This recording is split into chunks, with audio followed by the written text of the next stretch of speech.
بالله العلي العظيم. أعوذ بالله من الشيطان اللعين الرجيم. بسم الله الرحمن الرحيم. الحمد لله الذي لا يبلغ مدحته القائلون ولا يحصي نعماءه العادون ولا يؤدي حقه المجتهدون. الذي لا يدركه بعد الهمم ولا يناله غوص الفتن. الذي ليس لصفته حد محدود ولا نعت موجود ولا وقت معدود ولا أجل ممدود. فطر الخلائق بقدرته ونشر الرياح برحمته وبدد بالصخور ميدان أرضه. ثم الصلاة والسلام على أشرف الأنبياء والمرسلين سيدنا ونبينا أبي القاسم محمد. اللهم صل على محمد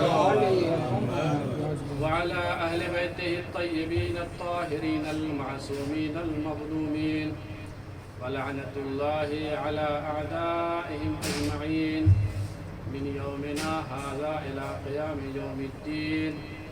أما بعد فقد قال أبو عبد الله عليه السلام لفاطمة عليها السلام 9 أسماء عند الله عز وجل: فاطمة الصديقة المباركة الطاهرة الزكية الراضية المرضية المحدثة الزهراء. صلوات اللهم صل على محمد وعلى محمد. عزیزان گرامی، محترم طلاب کرام، محترم سامعین کرام، چھٹے امام امام جعفر صادق علیہ السلام کا ارشاد گرامی ہے کہ شہزادی کونین کے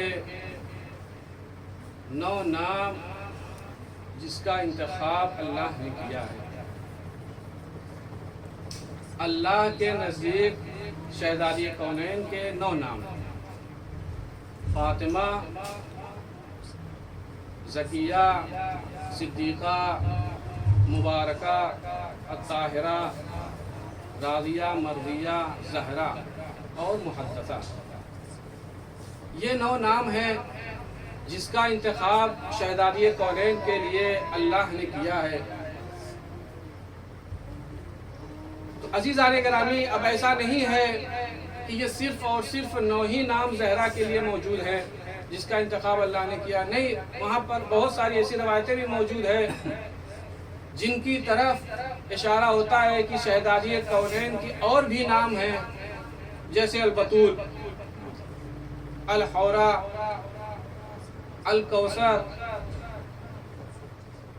اور بھی بہت سارے نام پائے جاتے ہیں. عزیزان گرامی، جب کسی ایک عام انسان کے وہاں چاہے اب وہ رحمت کی شکل میں یا نعمت کی شکل میں ولادت ہوتی ہے تو اس کے گھر والے، اس کے والدین چاہتے ہیں کہ اس کا اچھا سے اچھا نام رکھا جائے، اچھے سے اچھے نام کا انتخاب کیا جائے، اور کوشش بھی ہوتی ہے. تو یا تو نام رکھنے والے خود اس کے والدین ہوں گے، یا تو نام وہ رکھے گا جو ان کو محبوب ہوگا. کہ مثلا فلاں شخص سے کہیں، فلاں عالم سے کہ بھائی میرے بچے کا نام رکھ دیجئے، میری بچی کا نام رکھ دیجئے. تو جو بھی نام رکھے گا وہ اچھا سے اچھا چاہے گا کہ وہ نام انتخاب کرے گا. تو اب عزیزان گرامی، جب ایک عام انسان جب کسی بچے کے لیے یا کسی بچی کے لیے ایک نام کا انتخاب کرتا ہے تو اس کے مد نظر یہ بات نہیں ہوتی ہے کہ آیا وہ صفات بھی اس میں پائی جاتی ہے یا نہیں پائی جاتی. وہ اس اسم با مسمہ نہیں ہوا کرتے ہیں، مطابقت نہیں پائی جاتی اسم اور مسمہ میں، لیکن جب پروردگار عالم کسی نام کا انتخاب کرتا ہے تو وہ اسم با مسمہ ہوا کرتے ہیں، چونکہ وہ قادر حکیم ہے، چونکہ وہ مطلق حکیم ہے، حکیم مطلق ہے، وہ جب بھی کسی کا نام انتخاب کرے گا تو اس کی مقتضی حکمت کے خلاف نہیں ہوگا، بلکہ اس کی حکمت کے تقاضے کے اوپر ہوگا اس کا نام۔ تو اب عزیزان گرامی، جب پروردگار عالم نے جناب زہرا کا نام انتخاب کیا تو کیا وہ صفات جناب زہرا میں موجود تھی؟ طبعاً موجود ہونی چاہیے، چونکہ پروردگار عالم انتخاب نام کر رہا ہے۔ تو اب عزیزان گرامی، جب پروردگار عالم نے کہا محدثہ، تو کیا جناب زہرا محدثہ تھیں؟ تو اب اگر ہم اس کے لغوی معنی کی طرف جائیں تو لغت والے کہتے ہیں کہ محدثہ اسے کہا جاتا ہے یا محدث اسے کہا جاتا ہے جس سے کسی نے گفتگو کی ہو، جس سے کسی نے کلام کیا ہو، اس کو محدثہ کہتے ہیں یا محدث کہتے ہیں، بغض النظر کہ کس نے کلام کیا ہے یہ مراد نہیں، بلکہ کسی نے اس سے کلام کیا تو اس کو محدث یا محدثہ کہیں گے۔ لیکن جب ہم اصطلاح کی طرف آتے ہیں تو کہتے ہیں کہ اصطلاح میں محدث یا محدثہ اسے کہتے ہیں کہ جس سے فرشتوں نے کلام کیا ہو، جس سے فرشتوں نے گفتگو کی ہو۔ اسی لیے شیخ صدوق جب جناب زہرا کی زیارت کو جاتے تھے تو یہ ضرور فقرہ کہتے تھے، السلام علیک ایتھا المحدثۃ العلیمہ۔ چونکہ اگرچہ یہ روایت کے طور پر انہوں نے ذکر نہیں کیا ہے، بلکہ وہ یہ جملہ ضرور کہتے تھے ان کی زیارت میں، لیکن صاحب غدیر علامہ امینی نے جب ان سے پوچھا گیا کہ محدث کسے کہتے ہیں، محدثہ کسے کہتے ہیں، تو انہوں نے کہا کہ ہمارے اور اہل سنت کے درمیان یہ مشترکہ عقیدہ ہے کہ محدثہ اسے بھی کہیں گے، محدث اسے بھی کہیں گے جس سے فرشتوں نے کلام کیا ہو، انبیاء کے علاوہ بھی ہو تب بھی کوئی مسئلہ نہیں ہے۔ یعنی ضروری نہیں ہے کہ فرشتے صرف انبیاء سے ہی کلام کرتے ہوں، ضروری نہیں ہے۔ ہاں عزیزان گرامی، وہ یہ پھر کہتے ہیں ہاں ہمارے درمیان اور عامہ کے درمیان یہ فرق ہے مصداق کے اعتبار سے، اگرچہ محدث اور محدثہ اسے کہتے ہیں کہ جس سے فرشتوں نے کلام کیا ہو، انبیاء کے علاوہ بھی ہو، وہ ذات مقدسہ، لیکن ہمارے اور ان کے درمیان مصداق میں اختلاف ہے۔ ہم اس کو محدثہ کہتے ہیں، ہم اس کو محدث کہتے ہیں کہ جو ذات اللہ کی نظر میں محبوب ہو، وہ ذات جو جسے اللہ چاہتا ہو، اللہ پسند کرتا ہو، لیکن ان کے درمیان ایسا کوئی معیار نہیں ہے، بلکہ وہ ان کو محدث کہتے ہیں کہ جو لات و عزا و منات جن کو پسند ہو اور وہ ان کو پسند ہو۔ صلوات محمد و آل محمد پر۔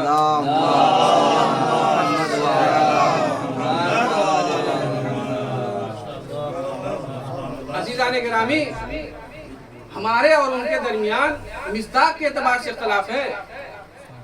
ہم جب کہتے ہیں کہ فرشتوں نے کسی سے کلام کیا ہے، کسی سے گفتگو کی ہے، تو وہ ذوات مقدسہ ہوں گی، نہ کہ وہ لوگ جنہوں نے 40 سال تک بتوں کی پوجا کی ہو، ان سے فرشتے آگے کلام کریں گے۔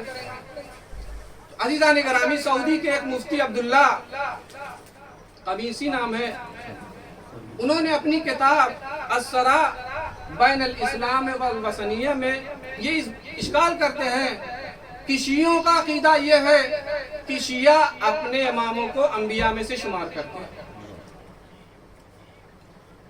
اور اسی طریقے سے جناب سیدہ کو بھی نبیوں میں سے شمار کرتے ہیں۔ اس کا یہ اشکال ہے، کیونکہ شیعہ کہتے ہیں کہ جناب سیدہ محدثہ تھی، ان سے فرشتوں نے کلام کیا تھا، جبکہ ہمارے وہاں انبیاء کے علاوہ فرشتے کسی اور سے کلام کر ہی نہیں سکتے۔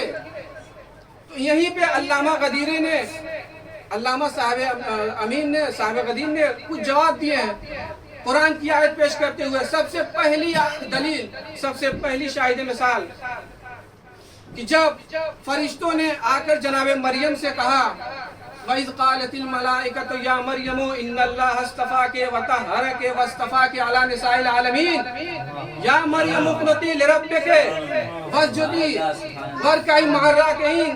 تو اے مفتی ذرا انصاف سے بتا، یہاں پہ یہ مریم جس سے فرشتوں نے کلام کیا ہے، جس سے فرشتوں نے گفتگو کی ہے، کیا جناب مریم انبیاء میں سے تھی؟ کیا مریم نبیوں میں سے تھی؟ نہیں، جناب مریم نبیوں میں سے نہیں تھی۔ پہلی شاہدی مثال۔ دوسری شاہدی مثال، جب زوجہ ابراہیم کو فرشتوں نے آ کر جناب اسحاق کی بشارت دی تو آیت کیا کہتی ہے؟ سورہ ہود کی آیت نمبر 71، وَامْرَأَتُهُ قَائِمَةٌ فَضَحِكَتْ فَبَشَّرْنَاهَا بِإِسْحَاقَ وَمِنْ وَرَاءِ إِسْحَاقَ یعقوب۔ کہ فرشتوں نے آ کر جناب اسحاق کی بشارت دی ہے اور ان کے بعد جناب نبی اللہ یعقوب کی بشارت دی ہے۔ تو اے مفتی ذرا انصاف سے بتا، کیا زوجہ ابراہیم انبیاء میں سے تھی؟ کیا زوجہ ابراہیم نبیوں میں سے تھی؟ نہیں۔ تیسری شاہد مثال، مادر موسیٰ کے لیے قرآن کیا کہتا ہے؟ سورہ قصص آیت نمبر 7، وَأَوْحَيْنَا إِلَىٰ أُمِّ مُوسَىٰ أَنْ أَرْضِعِيهِ وَإِنْ خَافَتْ عَلَيْهِ فَأَلْقِيهِ فِي الْيَمِّ۔ جناب موسیٰ سے فرشتوں نے خطاب کیا کہ اے مادر موسیٰ، موسیٰ کو دودھ پلائیں، اگر آپ کو خوف ہو تو انہیں دریا کے حوالے کر دیں۔ تو اے مفتی ذرا انصاف سے بتا کہ یہ مادر موسیٰ نبیوں میں سے تھی؟ نبیوں میں سے نہیں تھی۔ تو پھر تم کیسے شیعوں پر اشکال کرتے ہو کہ جناب زہرا سے اگر فرشتوں نے کلام کیا ہے تو وہ نبیوں میں سے ہو گئی؟ یہ قرآن کی آیت صراحتاً اس بات کے اوپر دلالت کرتی ہے کہ ضروری نہیں ہے کہ فرشتے کلام صرف انبیاء سے کرتے ہوں، بلکہ ہم نے دیکھا ان آیات سے یہ ثابت ہوا کہ کچھ مقدس خواتین تھی، کچھ پاک دامن خواتین تھی جس سے فرشتوں نے کلام کیا، وہ نبیوں میں سے نہیں تھی۔ تو جو فخر مادر موسیٰ ہو، جو فخر زوجہ ابراہیم ہو، تو جو فخر زوجہ ابراہیم ہو، اگر اس کے لیے ہم کہتے ہیں کہ فرشتوں نے کلام کیا تھا، جس کے پاک دامن کی گواہی آیت تطہیر دے، انما یرید اللہ لیذھب عنکم الرجس اہل البیت ویطہرکم تطہیرا۔ جس کے در سے فرشتے روٹیاں لے کر جاتے ہو، کبھی مسکین بن کر، کبھی فقیر بن کر، کبھی اسیر بن کر، وَيُطْعِمُونَ الطَّعَامَ عَلَىٰ حُبِّهِ مِسْكِینًا وَیتیمًا وَاسِیرًا۔ جس کے در پر فرشتے صبح شام آ کر سلام پیش کیا کرتے ہو، جس کا باپ خاتم النبیین ہو، جس کا شوہر سید الاوصیاء ہو، جس کے بیٹے جوانان جنت کے سردار ہو، وہ پروردگار جب نبی اور امامت کا تعارف کروانا چاہ رہا ہو تو اس کو مرکز بنا رہا ہو، ہم فاطمہ و ابوہا و بالوہا و بنوہا۔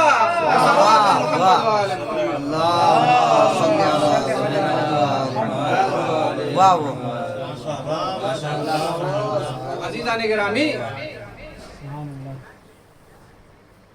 فرشتوں نے جناب زہرا سے کلام کیا ہے۔ وجہ تسمیہ کیا ہے محدثہ کی؟ جب امام نے کہا کہ اللہ کے نزدیک شہزادی کونین کے 9 نام ہیں، ان میں سے ایک محدثہ ہے۔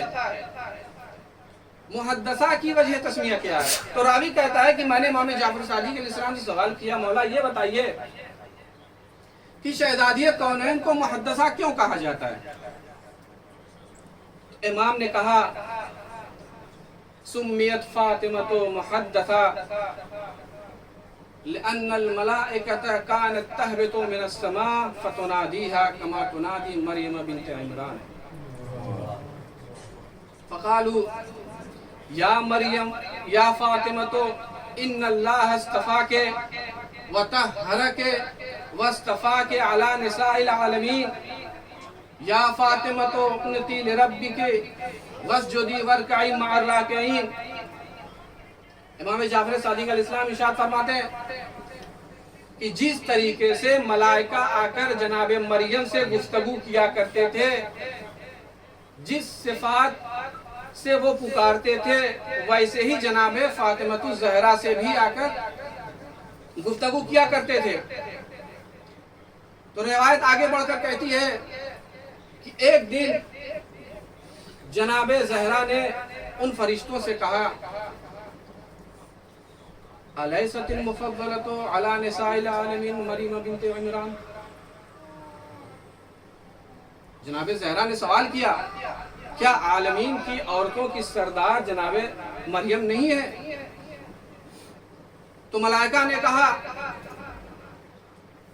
ان المریم کانت سیدۃ نساء عالمہا۔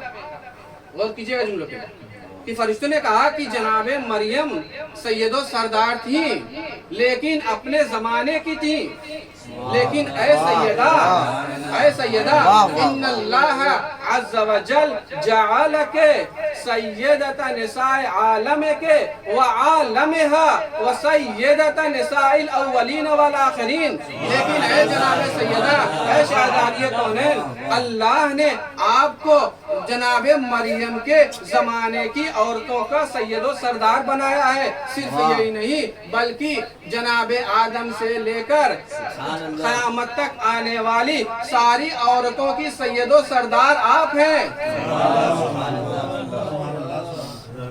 عزیزان گرامی، ملائکہ نے آ کر بشارت دی جناب سیدہ کو۔ یہ تھی محدثہ کی وجہ تسمیہ۔ ایک اور روایت، امام سے کسی نے پوچھا مولا، چھٹے امام سے، کہ جناب سیدہ کو محدثہ کیوں کہتے ہیں؟ تو عزیزان گرامی، امام نے فرمایا کہ سن 128 ہجری میں زنادقہ ظاہر ہوں گے، جو منکر توحید اور اسلام ہوں گے۔ یہ میں نے مصحف فاطمہ میں دیکھا۔ تو راوی پوچھتا ہے مولا یہ مصحف فاطمہ کیا ہے؟ امام فرماتے ہیں کہ جب رسول خدا اس دنیا سے پروردگار عالم نے اپنے پاس بلایا، اس دنیا سے چلے گئے، تو جناب زہرا کے اوپر ایسا غم و اندوہ طاری ہوا کہ باپ کی جدائی برداشت کرنا مشکل تھا۔ تو اس عالم میں اللہ نے ایک فرشتے کو بھیجا جو آ کے ان کو تسلی دیتا تھا۔ تو ایک دن جناب زہرا نے امیر المومنین سے کہا کہ ایک فرشتہ آتا ہے میرے پاس تسلی و تشفی دینے کے لیے۔ تو امیر المومنین نے کہا کہ اب اگر وہ فرشتہ آئے تو مجھے آگاہ کیجئے گا۔ تو جب وہ فرشتہ آیا تسلی و تشفی دینے کے لیے تو امیر المومنین سے آگاہ کیا جناب زہرا نے۔ تو اب امیر المومنین جو فرشتہ جو کلام کرتا تھا، جو بات کرتا تھا، جو احکام بتاتا تھا، جو ہونے والے واقعے کے بارے میں خبر دیتا تھا، اس کو امیر المومنین لکھتے جاتے تھے، اور یہی مصحف فاطمہ۔ تو امام نے کیا کہا کہ وہ فرشتہ آ کر جناب زہرا سے کلام کیا کرتا تھا، ان کے بابا کے بارے میں وہ ان کے بابا کے مقام کو بتاتا تھا، گفتگو کرتا تھا۔ یہ ہے فاطمہ جن کو کہا جاتا ہے محدثہ، یہ ہے اس کی وجہ تصویر۔ عزیزان گرامی، ایک اور نام ملتا ہے جس کو امام جعفر صادق علیہ السلام نے بیان کیا، مبارکہ۔ وقت کم ہے، بس تھوڑے سے مبارکہ کے بارے میں آپ کے سامنے کچھ باتیں عرض کروں گا۔ ایک صلوات و سہارا دیں۔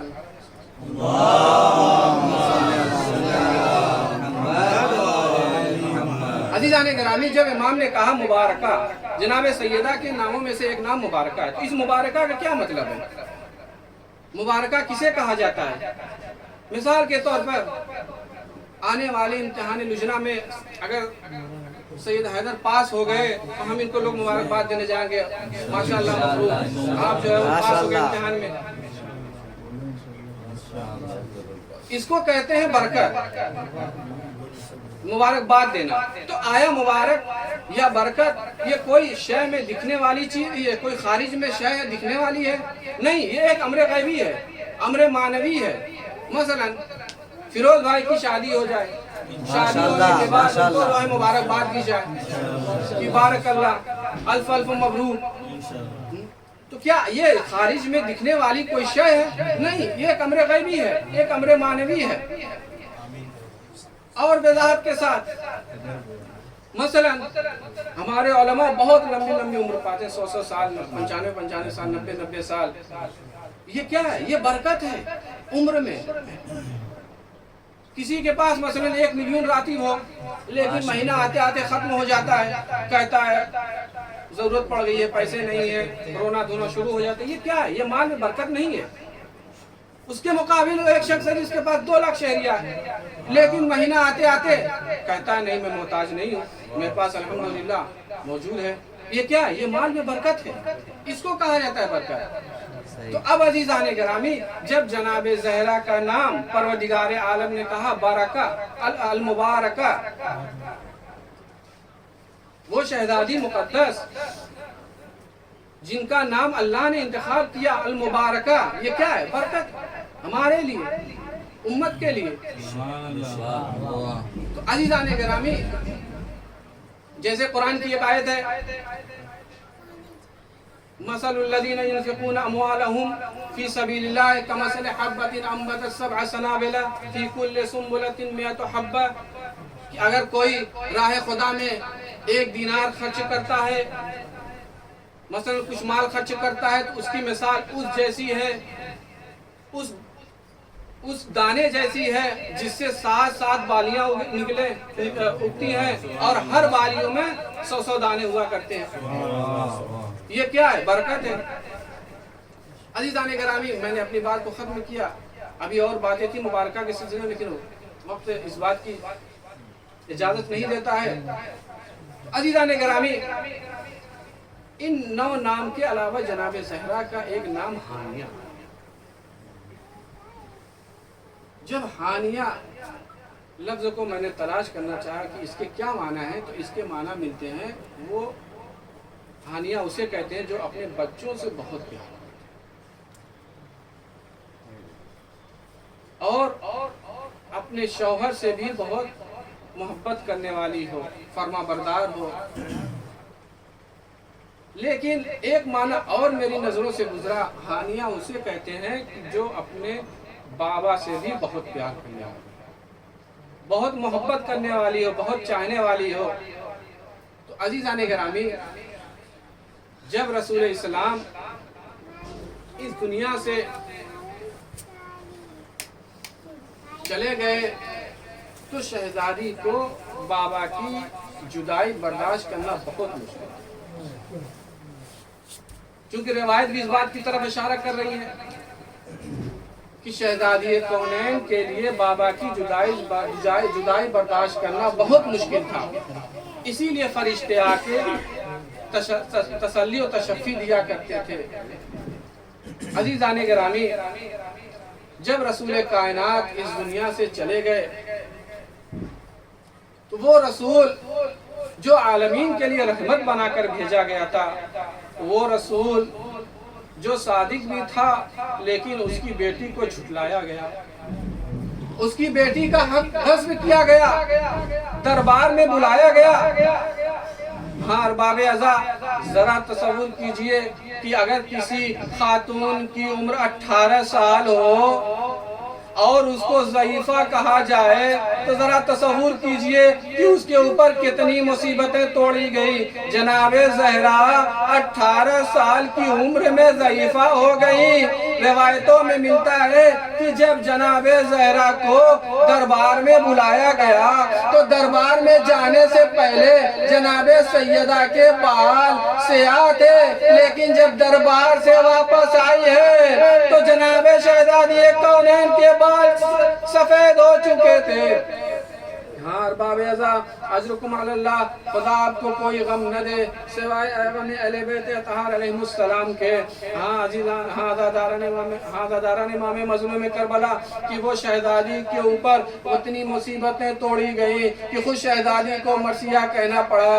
صبت علیہ مصائب لو انہا صبت علی الیام سرنا لیالیا۔ اے بابا، آپ کی جدائی کے بعد مجھ پر اتنے مظالم ڈھائے گئے کہ اگر یہ دنوں پہ پڑھتے تو رات میں بدل جاتے۔ ہاں ارباب اعزا، خدا آپ کو کوئی غم نہ دے سوائے غم اہل بیت اطہار علیہ السلام کے۔ جب رسول خدا کا انتقال ہو چکا تو ملعون ہونا یہ چاہیے تھا کہ جناب زہرا کے گھر آتے، تسلی اور تشفی دیتے۔ جب کسی کے وہاں انتقال ہو جاتا ہے تو محلے کے لوگ، رشتہ دار کے لوگ آتے ہیں تسلی اور تشفی دینے کے لیے، تو کیا جناب زہرا کے وہاں لوگ آئے؟ میں کہوں گا ہاں ضرور آئے، لیکن طریقہ کار بدلا ہوا تھا۔ لوگ آتے ہیں تسلی و تشفی دینے کے لیے، جناب شہزادی کونین کے پاس بھی آئے، لیکن آگ اور لکڑیاں لے کر آئے۔ یہ کیسی تسلی اور تشفی؟ آگ اور لکڑیاں لے کر آئے، آنے کے بعد آواز دی، اے زہرا، علی کو باہر نکالو ورنہ آگ لگا دیں گے۔ عزیزان گرامی، یہ صرف ڈرانا نہیں تھا، بلکہ روایتوں میں ملتا ہے کہ ان کا مقصد یہ تھا کہ اہل بیت کا خاتمہ کر دیا جائے، آگ لگا کر سب کو جلا دیا جائے۔ آگ لگا دی گئی، دروازے میں آگ لگی، شہزادی کونین کے اوپر جلتا ہوا دروازہ گرا، پسلیاں توڑ دی گئی، محسن کی شہادت ہو گئی۔ شہزادی نے آواز دی، اے فضہ، میرا محسن میرے بطن میں شہید ہو گیا ہے، اے فضہ میری مدد کو آؤ۔ جناب فضہ نے سنا، دوڑتی ہوئی آئی تو کیا دیکھا؟ شہزادی کونین کی پسلیاں ٹوٹ چکی ہیں، محسن بطن مادر میں شہید ہو چکے ہیں۔ انا للہ و انا الیہ راجعون۔ سیعلم الذین ظلموا أَيَّ مُنقلب ينقلبون۔